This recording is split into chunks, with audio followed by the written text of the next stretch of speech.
hope you're high because I am. Keeping the trend of Halloween going, I'm crying bloody tears. Just kidding, my puppy scratched me while we were playing. It really wasn't her fault. It was my fault. It was a mutual fault, but it is very on theme for Halloween. Welcome to Awake and Bake, an educational, high vibrational, mystical, spiritual show.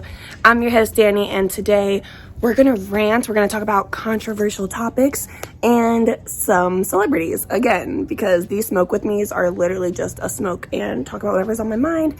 Pop culture, that's what's on my mind. What do I mean by controversial? Let's just jump right into the controversy. So I am kind of like noticing that I follow people who I have very different opinions than, but not different morals. That's like where it's really important, right? We all agree Black Lives Matter. We all agree like no human is illegal, all that shit. We agree on those things. But we have like different opinions on some things that I just find very interesting. And I kind of like and appreciate that we're coming, you know, me and the people that I follow, we're coming at our viewpoints all from love, but from very different perspectives. And I see their points of view. While I may not follow it myself or 100% agree with it, I totally see where they're coming from. And that's kind of what I wanted to talk about today. Everybody take a hit really quick and take a drink of whatever you're drinking. This is orange juice with salt, and you could also add coconut water, but I'm allergic to coconut. It's an adrenal cocktail. It's like good for your adrenals. I don't fucking know. I have PMDD and I do what the internet tells me to do. Let's start with my favorite controversial take. So if you all watch HINDZ, he's on YouTube, he's on Twitter, he's on Instagram. So HINDZ and I have very different opinions about sex, celibacy, and pornography, but I fuck with his opinions. It's my favorite. It's my favorite take that's different than mine, because I'm like, yeah, that definitely does apply to like you and what you're speaking on. It doesn't apply, I mean, it applies to everybody. It depends on the type of person you are, but just hear me out. Let's talk about it. My dogs are wrestling in the back, so if you hear them. So HINDZ's take on pornography is that what it can do to men and to everyone, actually, not just men. That was more so me putting words in his mouth. Shouldn't have done that. But HINDZ's take on pornography is that it really does fuck with and ruin a person's relationship to another, and also your own energy, and it disrupts your own, like, your willpower, your creative energy, your sexual energy. Like, it all plays into, obviously we know, like, your sacral chakra, but he is very pro like celibacy and anti-porn, and he talks about the difference between love and lust, and I don't know, just taking things like too far. Here's why I love that though. HINDZ is coming from a masculine perspective, from a personal perspective. I don't relate to his experiences at all. But if he's speaking for himself and a lot of other masculine beings, I'm looking at men right now, because like we know men have a bad rap for good reason. Before you come at me like I'm like a man hater, I'm not. I used to be. I'm not.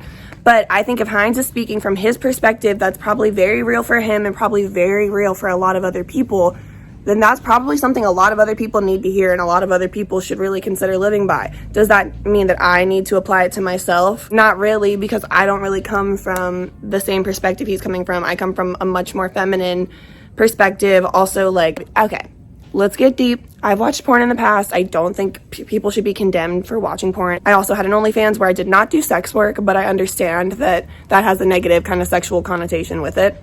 And I don't really give a fuck. So I'm not saying that, like, women aren't sexual beings. I'm not saying if you're a feminine being that you don't probably relate to what he's saying. You absolutely could. I just don't fully fucking relate to it, but I see that there are people who do. And like, I think that's great fucking advice for them if that applies to them. Does that make sense? It made sense. Don't be committed to misunderstanding me. Just click off. So that's just one opinion that's kind of controversial, I guess, that I don't agree with, that people have very strong opinions about. I don't really have like a massively strong opinion on it. I just don't fully agree with applying it to myself in my life, because just the situations he talks about just aren't really situations I have dealt with personally. Maybe my partners in the past have, but not myself. So that advice is kind of not it for me. Now, let's move on to something that I actually kind of don't agree with. A lot of the anti-MLM women that I watch, the channels that I watch, they do commentary, and unfortunately, MLMs often try to capitalize on spirituality and like self-development. It's like a way of like manipulating people and making them feel bad if they're not successful in that MLM that they're in that pyramid scheme. So they bring up a lot of spirituality, and they talk about a lot of people and practices that are actually really helpful. And a lot of times these commentators will, is that the word? I don't know. They'll make fun of it and be like, what the fuck? Like, that's not even real.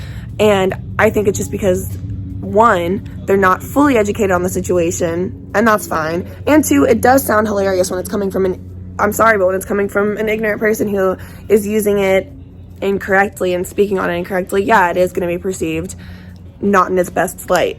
That doesn't mean it's not real, though, and a lot of them, like, make fun of it all the time, just in little ways. I don't ever take it personally, because I'm like, yeah, the way it's being presented here is honestly, like, cringe as fuck and not accurate. But that doesn't mean I'm gonna stop watching them. They're such smart business women. I love their personalities. I love that they, like, are strong and opinionated and really, like, stand in their opinion without worrying about coming off as a bitch, because they're like, I'm not a bitch, I just am not a pushover.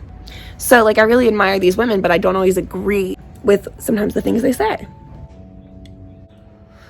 This is my least favorite controversial opinion that I'm going to share with you today, and the last one.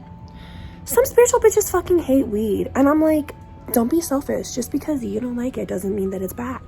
Don't be selfish. Don't speak on it poorly. It doesn't lower vibes unless, like, you're misusing it, and it does, like, be responsible. Like, I'm not out here telling people, like, don't eat apples, bitch, because they make my mouth itchy, it lowers my vibe. Like, don't eat that shit. Like, it's bad. Like, you know what? That's so whack just because it doesn't work for you. And am I biased? 1000%. But I just don't agree with that opinion. And I still watch those people because they're very smart. For the most part, except for their shitty weed opinions.